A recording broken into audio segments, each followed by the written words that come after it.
meus irmãos do YouTube, meus amigos que acompanham o programa Pílulas da Verdade. Estamos aqui em mais um programa especial. E o programa de hoje, eu estava conversando aqui com a produção agora. Olha, tá delicado demais. Tá delicado porque é um tema sugerido por uma das pessoas que acompanham esse programa e gostaria de saber a esse respeito. E olha, você já vai entender o que eu quero dizer. Quanto é delicado tocar nesse assunto aqui, mas à luz da Bíblia Sagrada, aqui ó, na Palavra de Deus, Pílula da Verdade, a gente vai abordar esse assunto. Aproveitando a oportunidade, manda para nós as suas sugestões, os seus temas, aquilo que você gostaria de saber, não importa o assunto, a gente vai abordar aqui.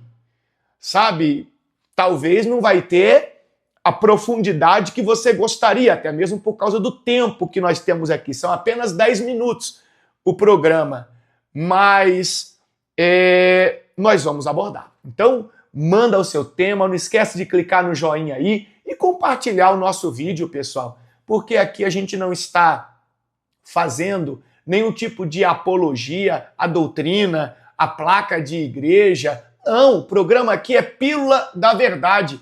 É a palavra de Deus que cura corações e almas e transforma vidas. Tá bom?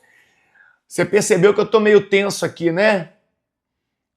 Olha o tema que a pessoa quer que eu aborde aqui. Maria é ou não é a intercessora das pessoas? Sentiu aí também, né? A pressão, né?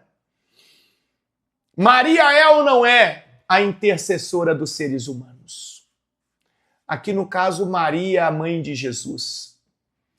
Eu quero começar esse assunto dizendo para você que de todas as mulheres que já existiram nesse planeta, talvez eu possa dizer de todas as pessoas, de todos os seres humanos que já existiram nesse planeta,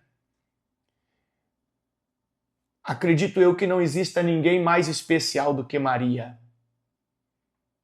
Maria recebeu a graça de Deus de ser aquela que teve no seu ventre o próprio Filho de Deus, o Senhor Jesus Cristo.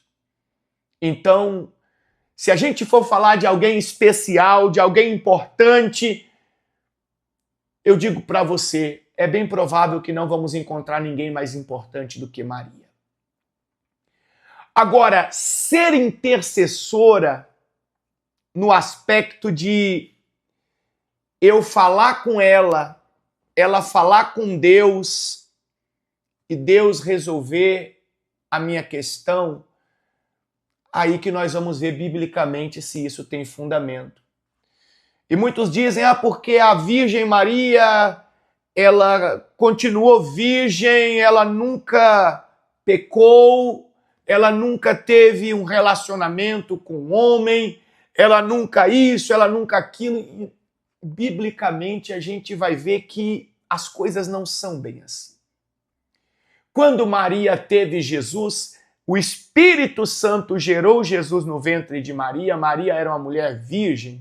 Era. A Bíblia fala isso. Separada? Era.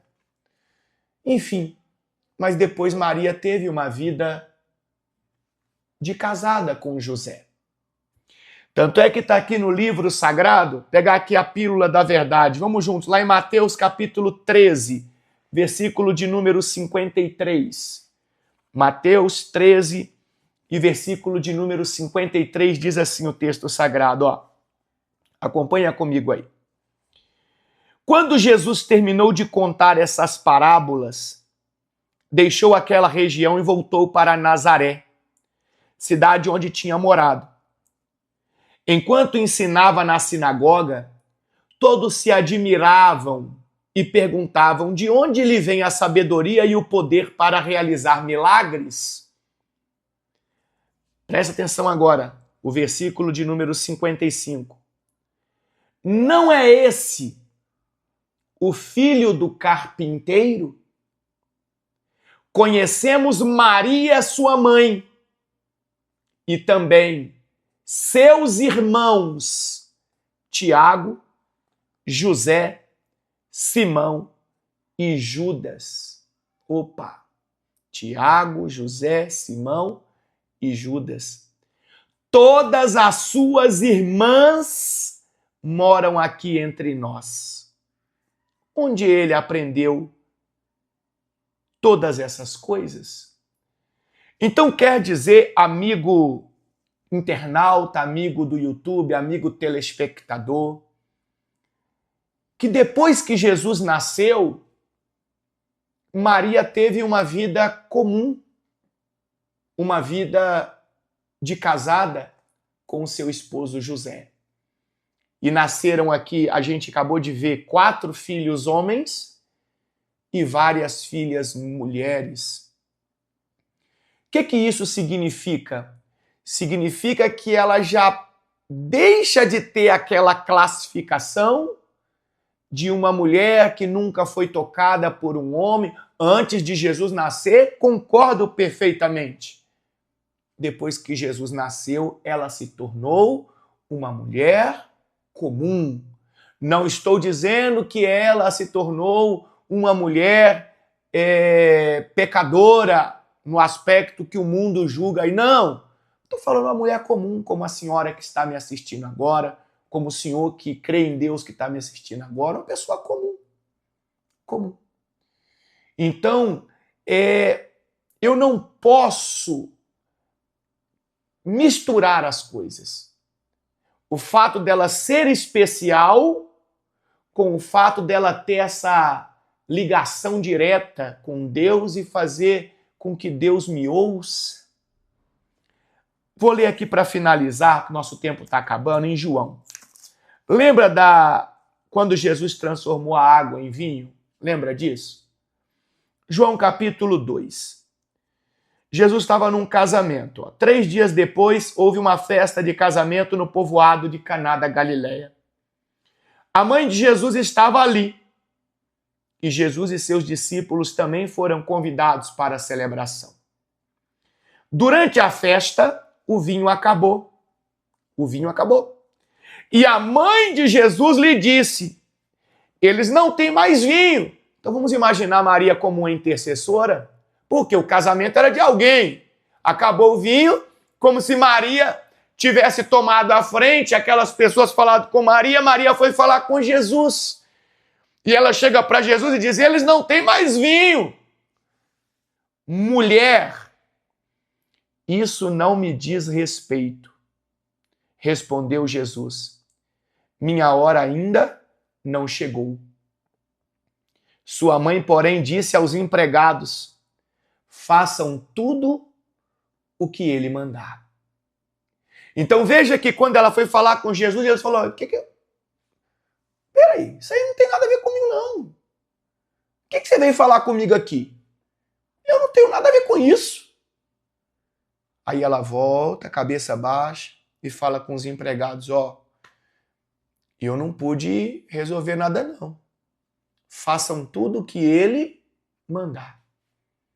Então a própria Maria está dizendo para mim e para você que para chegar a Deus, o caminho é Jesus. O caminho não é ela. Se você está aí do outro lado e a sua crença, talvez você é um católico, eu quero que você me perdoe e entenda que eu não estou aqui julgando a sua religião. Eu estou trazendo aqui a palavra de Deus, que mostra para nós que nunca existiu uma mulher tão especial quanto Maria, tão abençoada quanto Maria, mas ela mesma ensinou para nós que para falar com Deus, para pedir socorro, o caminho não é ela, o caminho é Jesus. Deixe seus comentários e até a próxima.